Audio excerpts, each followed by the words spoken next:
Tonight, the new series True Life Crime investigates the most harrowing mysteries rocking headlines and social feeds. Young lives gone too soon. Their deaths were shocking, and haunting questions remain. I'm True Life Crime UK correspondent Linda Ade, and I'm here to join the dots and expose the truth.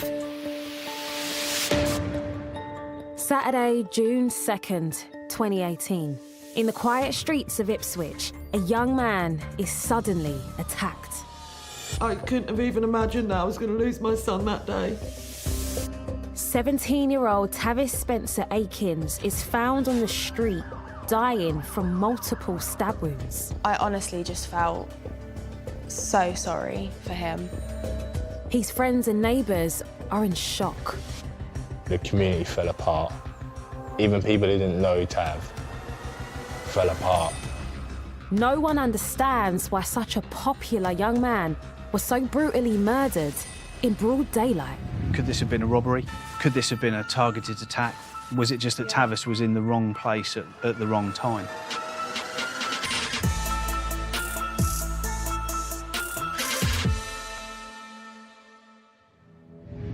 Ipswich, a market town surrounded by a countryside, far from England's big cities. Yet it was here that a savage crime took place in 2018, which made headlines across the country. Tavis Spencer Aitkens was attacked and stabbed in what the police have described as an act of extreme violence and cowardice. 17-year-old Tavis was stabbed to death for no apparent reason early one evening, heading off for his dinner. It's not the sort of place that you'd associate with the brutal murder of a black boy, but it's where Tavis lived and died, and where most of the clues will be found. How could this apparently senseless murder happen? I'm heading to the Ipswich suburb of Nacton to find out more about Tavis from his friends and family. And no one knew him better than his mum, Sharon. Sharon, thank you so much for meeting me today. I just want to know more about Tavis. What was he like as a child? Tav was very boisterous, loud, but loving, sweet boy. Clap hands. Yay, good boy. He loved music, he was really sporty, loved all sports, football, basketball, swimming, tennis. Wow. Finish now, Tav, finish! Yeah, Tav, well done. I've heard that Tavis was quite a big boy, wasn't he? Yeah, he was really tall. He'd stand in a doorway and he'd just reach the top of the door. Really? It's ridiculous, yeah. You really light up when you speak about Tavis.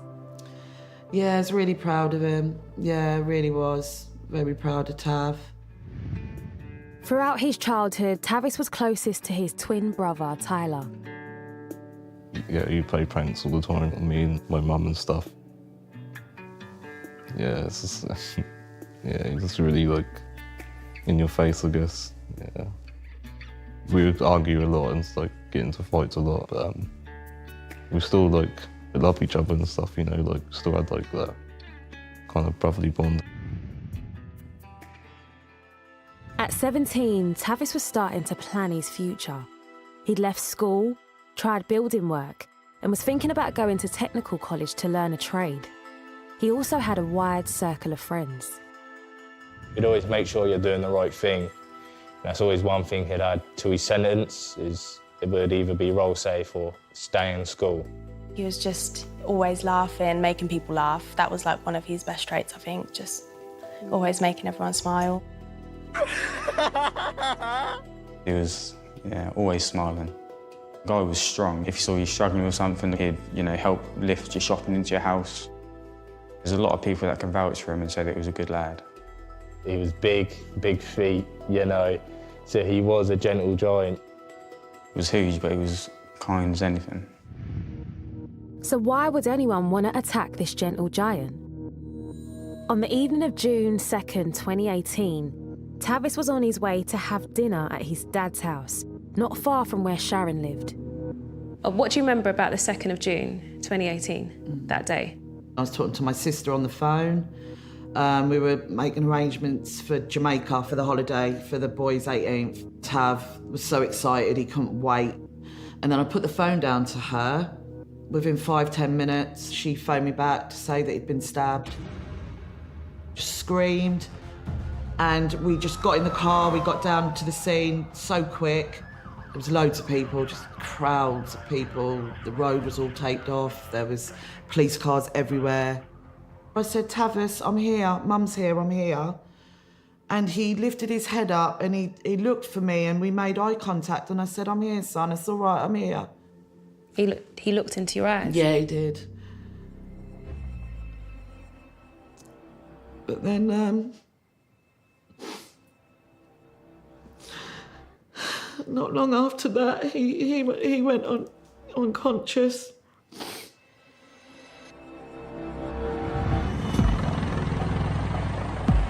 Tavis's injuries are horrific. Air ambulance medics operate on him in the street to keep him alive, then rush him to hospital. The doctor came down to the family room and he asked me to sit down. And I screamed in his face and I said, no. I said, I'm not sitting down. And I said, is my son dead?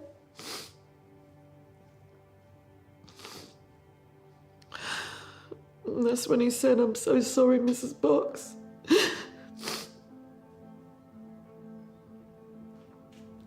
And I just fell to the floor. I just fell to the floor.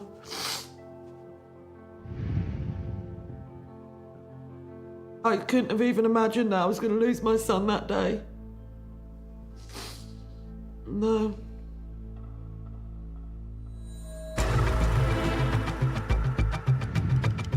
I want to get to the bottom of this mystery. The pathologist's report shows that Tavis was stabbed 15 times, including a fatal injury to his heart. I need to know what the police found out in the vital minutes after Tavis was attacked. Detective Chief Inspector Mike Brown, who led the investigation, has agreed to take me to the murder scene. So, Mike, I'm trying to get a sense of what you know about the 2nd of June 2018. What happened? I received a phone call in the late afternoon to say that there'd been a stabbing in Ipswich, that it wasn't looking good. The victim, Tavis, was in a very, very serious condition. It's a short walk from the shops to the crime scene. It was here? Right here. So this is where Tavis, as he saw people coming towards him, had tried to run. And we believe he stumbled here, and this is where he was set upon. Can you describe to me what you saw? There is some blood on the street. We've got a broken bottle over towards the bollards here. But then as I look down towards where the trees are is where all of the medical attention to Tavis was given. So whilst he was attacked here, he'd managed to get up and move and desperately tried to get home. This is a very residential street. Yep. There must have been witnesses, surely. Yeah, there was. The initial report we got was that a van had driven down Queensway and then driven into the road here. So it was a courier van that they saw. The van pulled up just short of here, and then a group of males got out, ran towards Tavis and just set on him. What are some of the early theories that you're thinking, you know, like what could have happened to Tavis? Could this have been a robbery? Yeah. Could this have been a targeted attack? Were they here looking for him? Could it have been mistaken identity? Was it the fact they were looking for somebody, thought it was them and that's the case? Was it a random attack? Was it just that Tavis was in the wrong place at the wrong time? Yeah, so those are some of the early theories that you... Some of the early theories we have to prove, disprove everything. So the first theory Mike considered was robbery. Could that be the case? Tavis's dad, Neville, and his partner, Helen, may know. They live just meters from the murder scene. Hi, Ellen. Hi, Neville. Hi. Thank you for letting me come to your house today. Can you take me through the events of that day?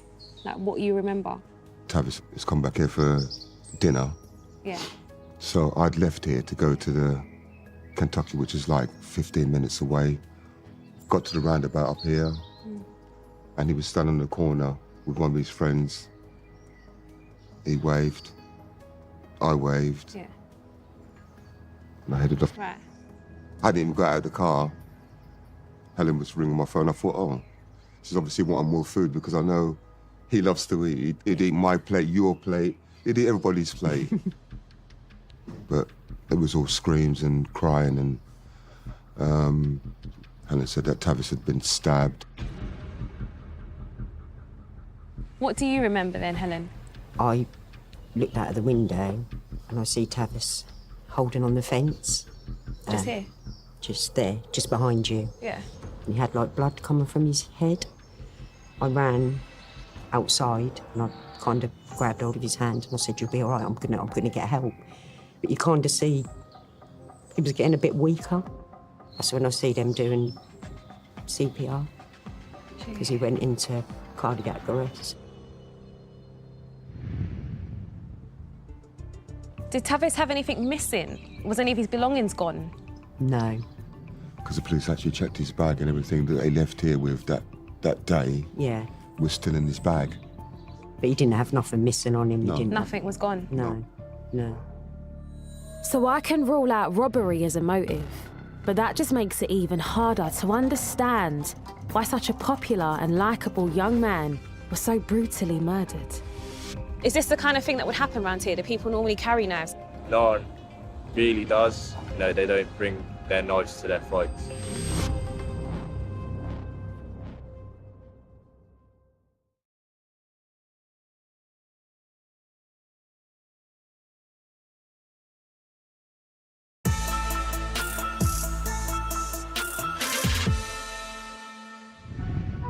I'm investigating the murder of 17-year-old Tavis Spencer Aitkens in Ipswich.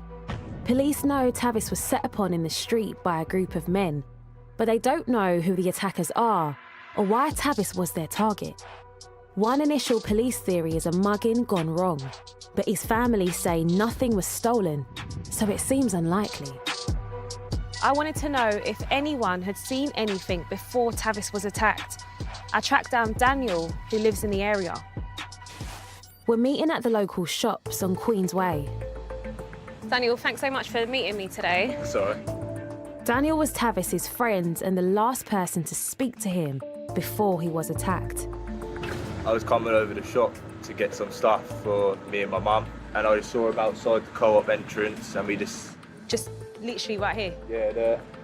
We just spoke to my mum and that, made sure me, my mum and the kids were all okay, my sister's kids. And yeah, then that's it. We started going with respect and we just went off.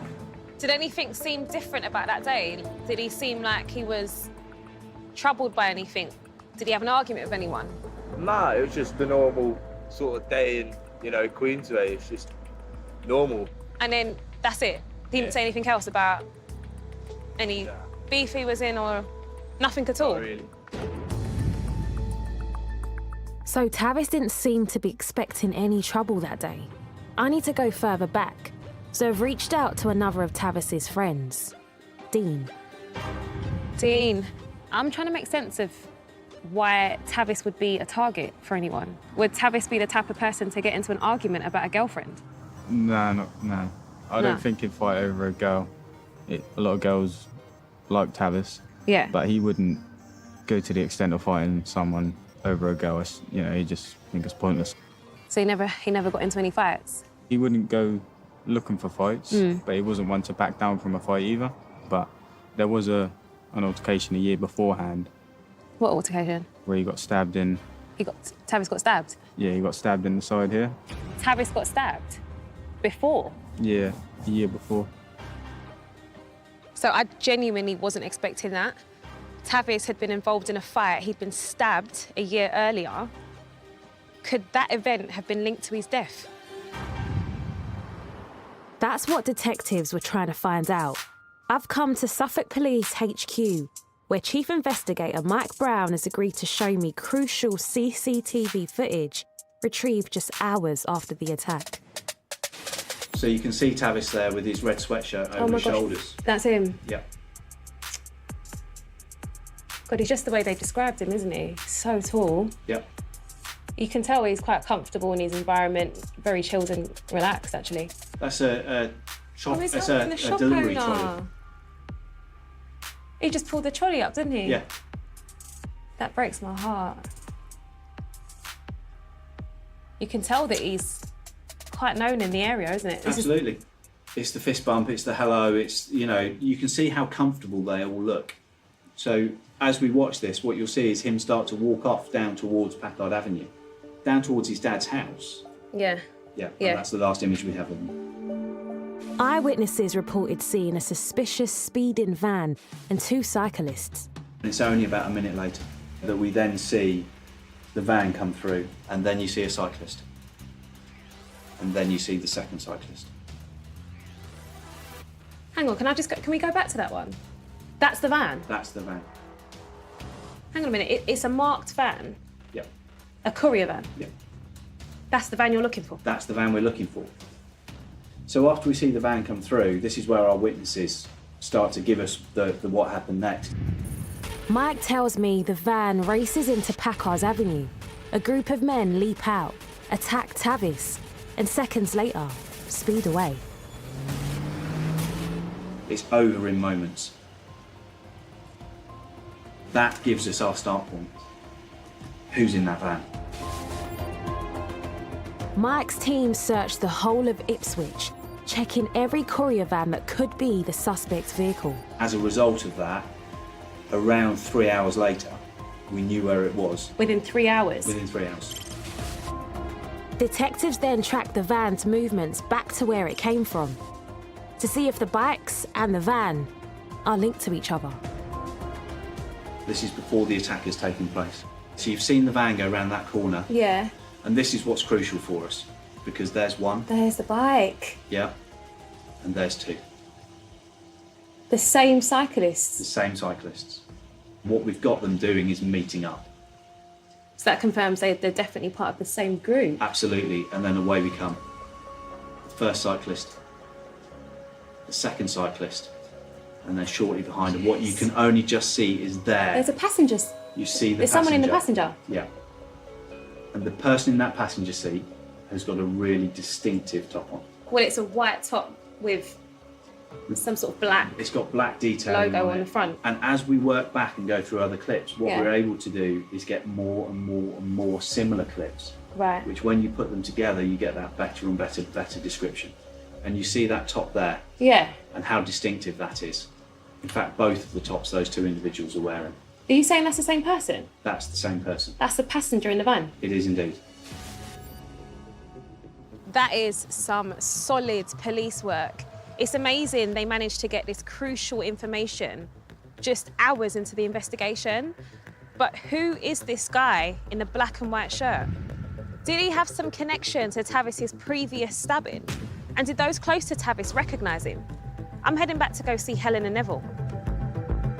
If I can find some link between Tavis and his attackers, it would strongly suggest he's been marked for murder.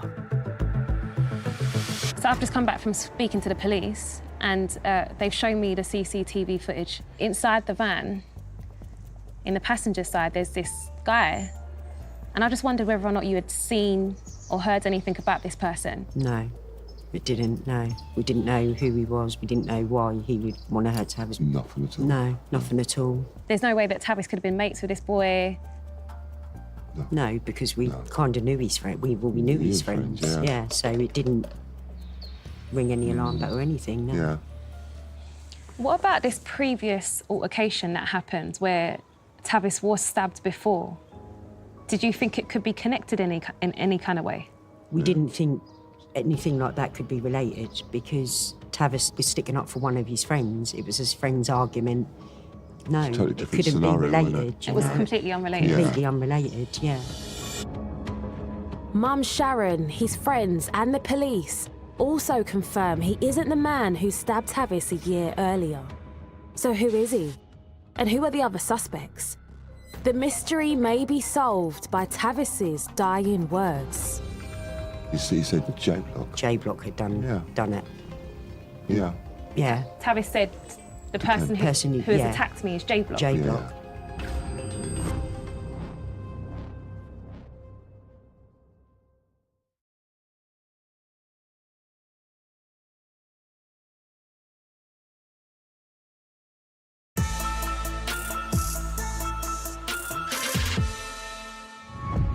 I'm uncovering the truth behind the murder of Tavis Spencer Aitkens, a 17-year-old boy savagely killed by a group of men in the Nacton area of Ipswich.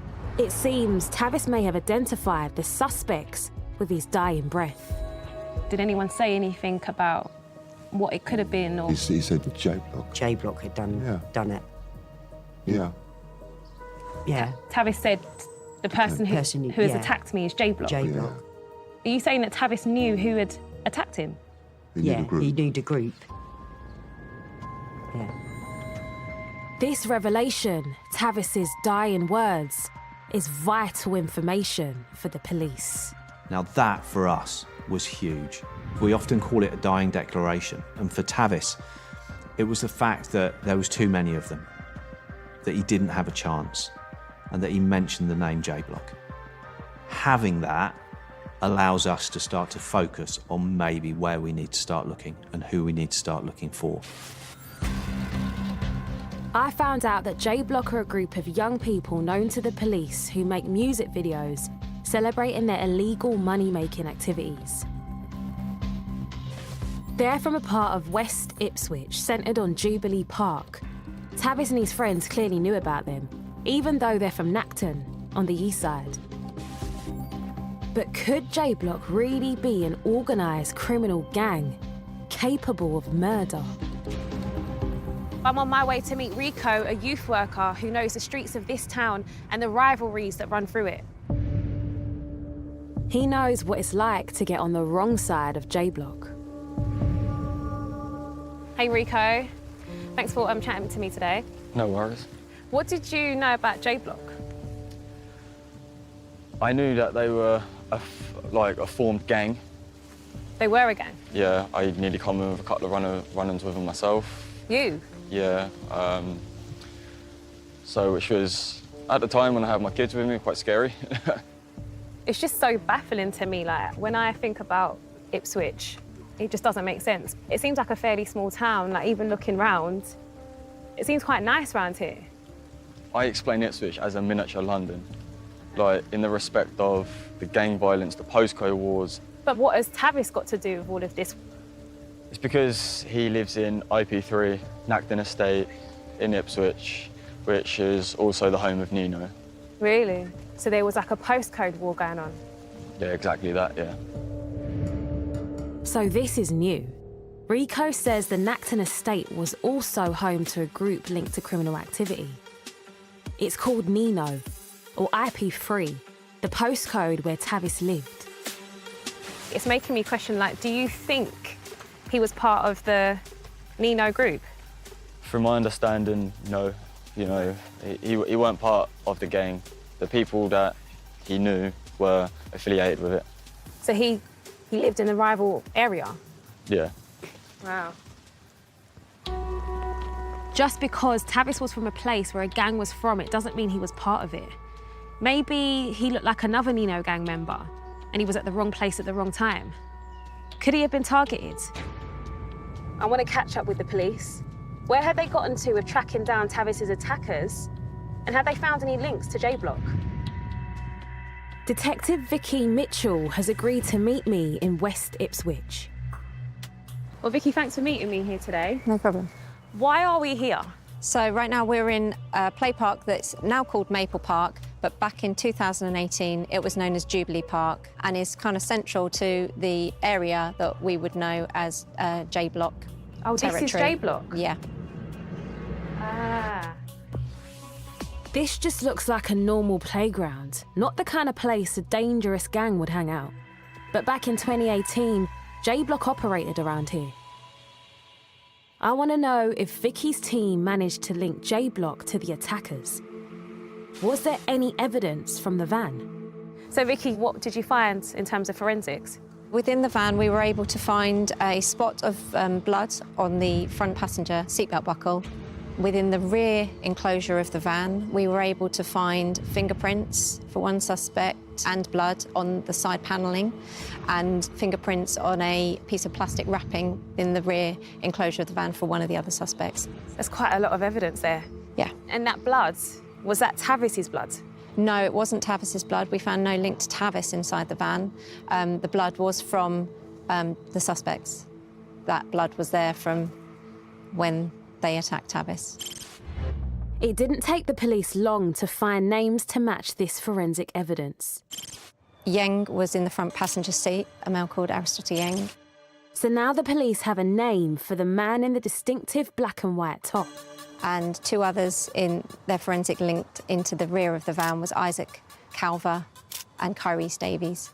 Had they had any previous encounters with police? Yes, they had. They were known to the police, and hence why we were able to locate their DNA was on the database, their fingerprints were on the database, so we were able to match those up fairly quickly. Who are these people? What did you know about them?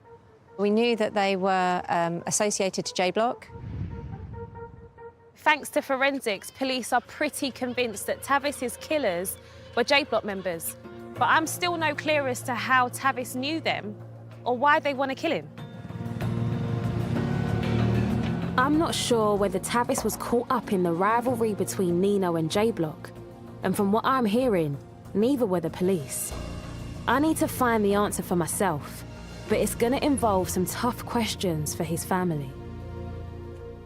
Sharon, were you ever concerned that maybe Tavis was part of Nino, part of a gang? This is hard because a lot of Nino, the boys that are in the so-called Nino group, Tavis, they're his friends and he went to school with them. So it's hard to explain. Right. It doesn't mean that he was a gang member. While Mum Sharon is adamant Tavis wasn't involved in Nino, she explains he was becoming a handful as he got older. When he sort of came into his teenage years, that he sort of, I think a lot of teenagers go through it. How would you say it changed? In what way? Started to become a little bit unruly. He was kicked out of the school that he was attending, Ipswich Academy. It sort of went downhill from there, really. That's what you felt? Yeah, that was what I felt. I looked at him one day and I thought, this is not my child. What is going on with him? But the stabbing he survived a year earlier was a wake-up call for Tavis. A punctured lung and a week in hospital was enough to convince him to turn his life around. He was distancing himself from certain people in his life that he didn't want to be involved with. Even though some of them might have been his friends, he was still trying to part ways. He was trying to make a change. He took a job with my brother at the garage and he was learning mechanics. While the police investigation continues, the people of Nacton come together to show their respect at Tavis's funeral. There was a lot of people at Tav's service. So I say service because I still can't even bear to say funeral. All of his friends were there, all of the locals. The roads were just full, everywhere was closed off. We walked from Queensway all the way to St Augustine's Church. I don't think he ever realised how much he was loved. So it was really, really nice to see everyone get together, and it was literally everyone was supporting everyone. I heard that there was around 800 people. Everyone loved Tavis, so everyone had to be there. He had a beautiful send-off and a beautiful service. He deserved that. I love you, Tav. Tavis's death made a huge impact on the close-knit community of Nacton, and everyone was looking for answers. Just 2 days after Tavis was killed, the 3 suspects first linked to the van by forensics, Yang, Davis, and Calver, were tracked down and arrested. They'd fled 20 miles away to Colchester in Essex. But could the police find the 2 other attackers? I'm going to meet Detective Vicky Mitchell again to find out. One witness described one of the attackers as having ginger hair, and through intelligence work,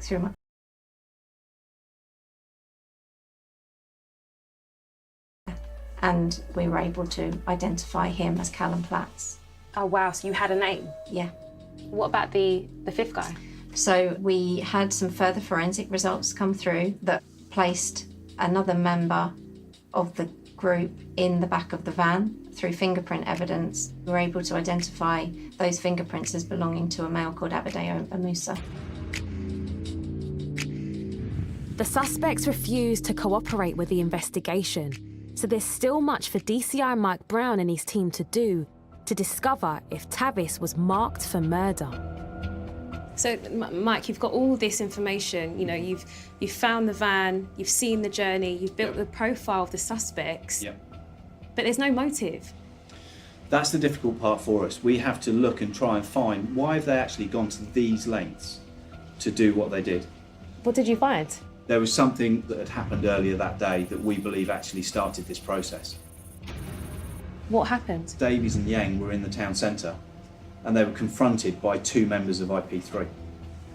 Right. There was some shouting, Yeah. there was a bit of abuse being shouted between them. Okay.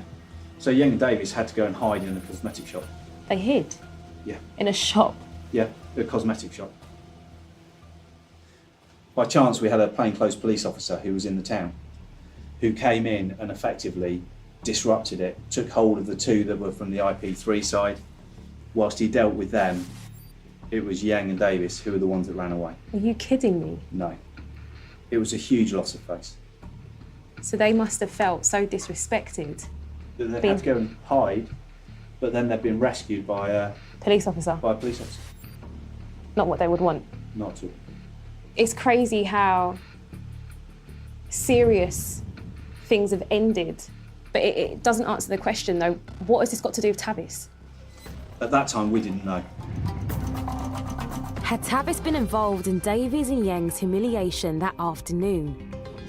Or when they came for revenge, was he randomly chosen and they got the wrong guy?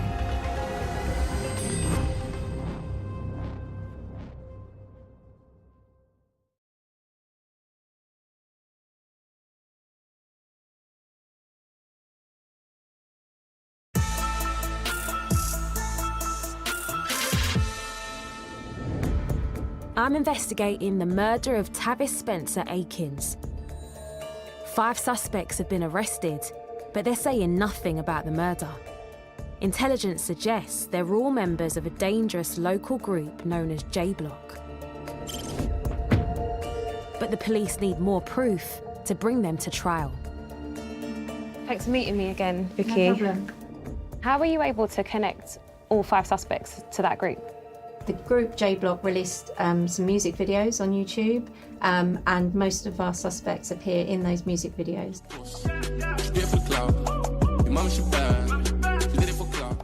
So these are our 3 main suspects, Mr. Yang, Mr. Calver and Mr. Davies. That's them? That's them. Well, there's no denying that they know each other. None at all. The 3 of them are the main characters in the They're in rappers? the videos. They like to think they're rappers. I mean, it does look pretty incriminating, but how are you so sure that this is a J Block video? So this is Mr. Curry's Davies. Behind the scenes, all of that, you get it? He just went into the door and that. I'm on J Block and that. So He just said, I'm in J Block and that? Yeah, quite clearly. So when was this video shot, Vicky? This was actually shot the day before Tavis was attacked and murdered. The day before these guys went out to kill a 17-year-old? Correct. And they're this happy in a music video? Yep. Literally from musicians to murderers. That's sick.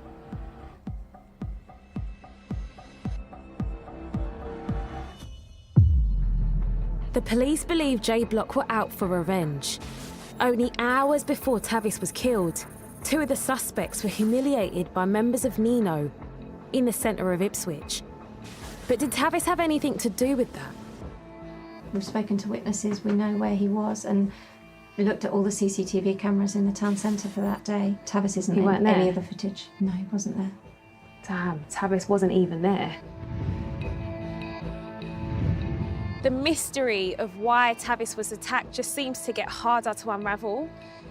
If he wasn't there earlier on at the gang fight that day, then why was he a target?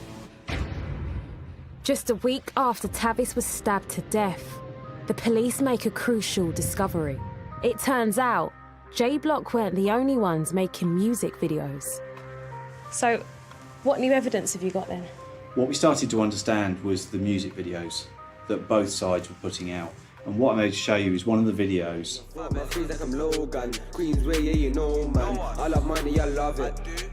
So there is Tavis. You just saw him there. Where is Tavis? That's Tavis there? Tavis. Oh my God. There again in the white shirt. And this is Nino? Yes. And this is the type of tit for tat. So they're over in the west. This is Jubilee Park, and they're spraying their tag IP3 In their territory? in the J Block territory. So that was actually the home address of Isaac Calver. And they've gone and they've done a video. It's mocking them, innit, It basically? is, yeah. This is making sense now. So when they saw Tavis standing outside the co-op, they went for him. recognise him. Jeez. This is heartbreaking. This is absolutely heartbreaking. Had it been 5 minutes later, he would have been home. Does this show that Tavis is part of this gang? It shows an association, but if you watch it, he's never one of the main ones in it. He's always on the periphery. Tavis wasn't in this gang, but he was associated to them. And he's lost his life for it. Yeah.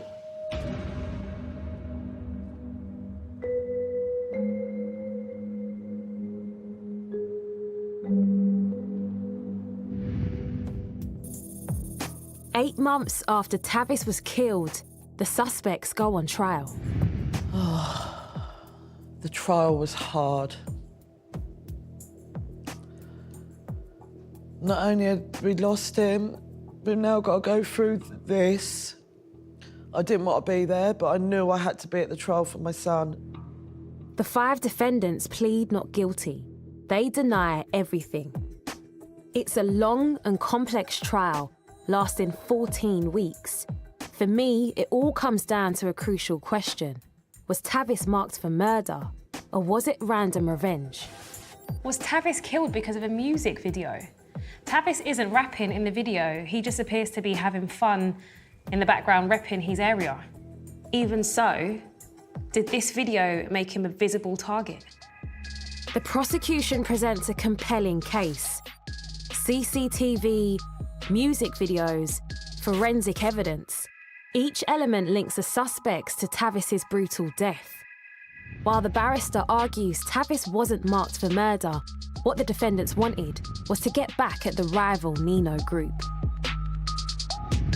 All of them were part of a rushed revenge attack in response to what had happened in Ipswich town centre just a few hours earlier.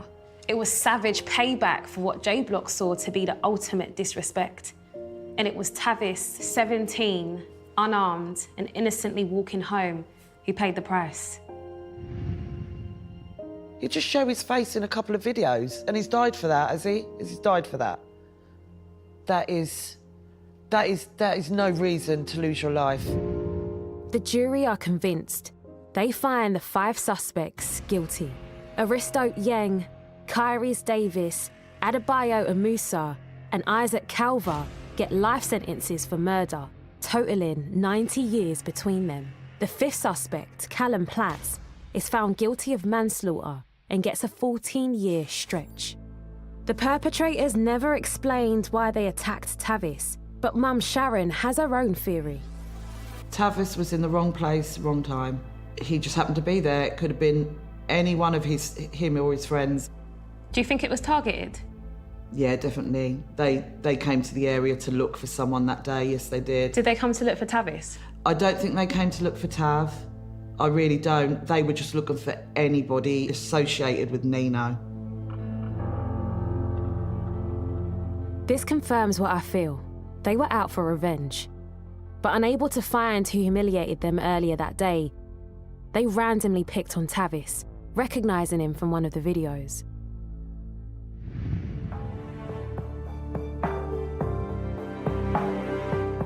It's 3 years on, and while it doesn't get any easier for Tavis's family, they're determined to make something positive out of this tragedy by creating a foundation in his memory.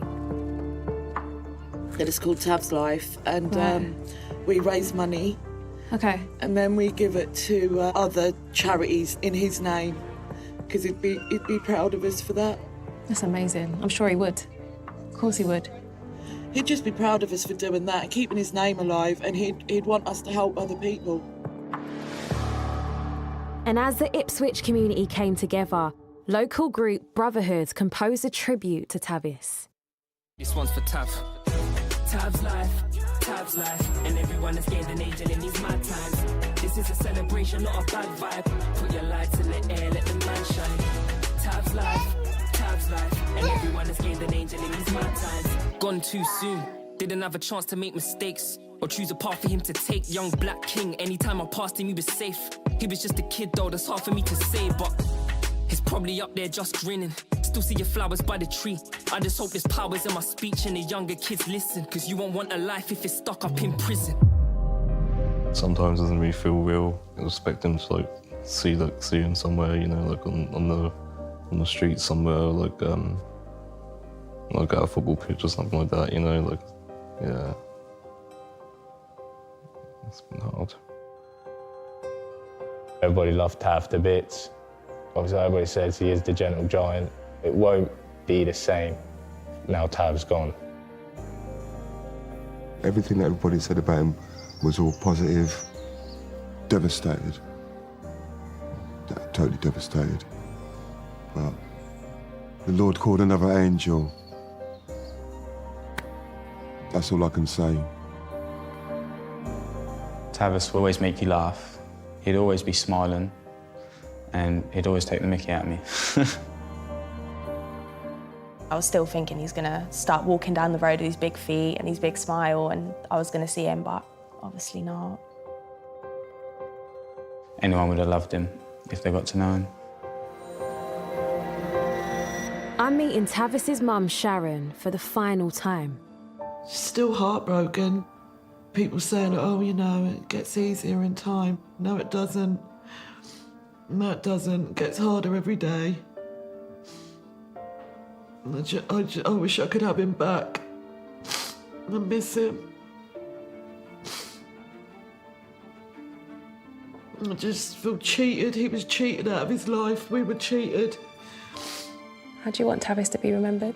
I want Tav to be remembered as a kind, caring boy, a loving person, loyal, happy. He had a good heart. He had a good heart. Yeah. That's how I want him to be remembered.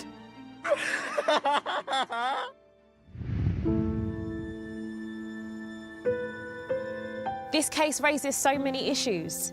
Knife violence is deep-rooted in communities across the UK. It isn't just a London thing. And the same goes for gangs. What shocks me the most is that such a trivial loss of face has led young men to commit a violent killing. It's just such a waste of a promising life. Tavis was truly a gentle giant, a friendly kid who didn't get the chance to grow up. He got caught up in the crossfire simply because of his postcode. He didn't deserve that.